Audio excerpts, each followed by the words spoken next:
بسم اللہ الرحمن الرحیم۔ السلام علیکم ورحمۃ اللہ وبرکاتہ۔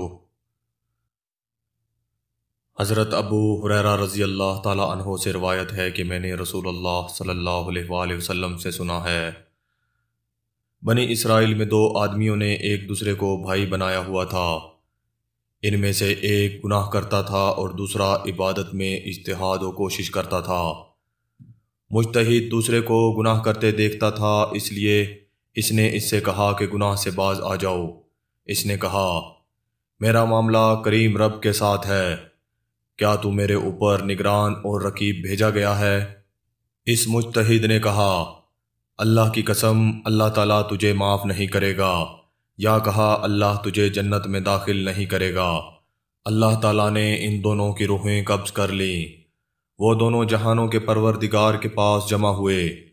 اللہ تعالیٰ نے فرمایا، کیا تو میرے متعلق کامل علم و ادراک رکھتا تھا، یا کیا تو میرے ہاتھ میں موجود اختیار اور امر پر قادر تھا؟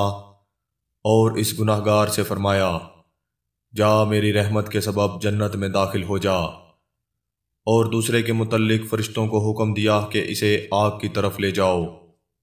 اس واقعے کے پیش نظر ہمیں یہ تعلیم ملتی ہے کہ ہر مسلمان صاحب کو خیر و صلاح کو ہمہ وقت اللہ تعالیٰ سے پناہ مانگتے رہنا چاہیے، اور اللہ تعالیٰ سے عافیت طلب کرتے رہنا چاہیے، اور گمراہ کن باتوں اور گمراہ کرنے والوں سے اجتناب کرتے رہنا چاہیے۔ انسانی اور جناتی شیاطین سے محتاط رہنا چاہیے۔ آج کل لوگ فتویٰ لگانے میں 1 منٹ صبر سے کام نہیں لیتے۔ ادھر کسی کو کوئی برا کام کرتے دیکھا اور ادھر ساتھ ہی اس پر کفر کا فتویٰ عائد کر دیا، حالانکہ اس کوتاہی کا کتنا بھیانک انجام ہو سکتا ہے مذکورہ بالا احادیث سے آیا ہے۔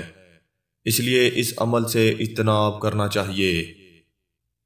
سبسکرائب کریں، بیل آئیکن کو پریس کریں تاکہ آپ کو تمام ویڈیوز بر وقت ملتی رہیں، اور ویڈیو پسند آنے کی صورت میں اسے لائک کریں، شیئر کریں اور کمنٹ کرنا مت بھولیں۔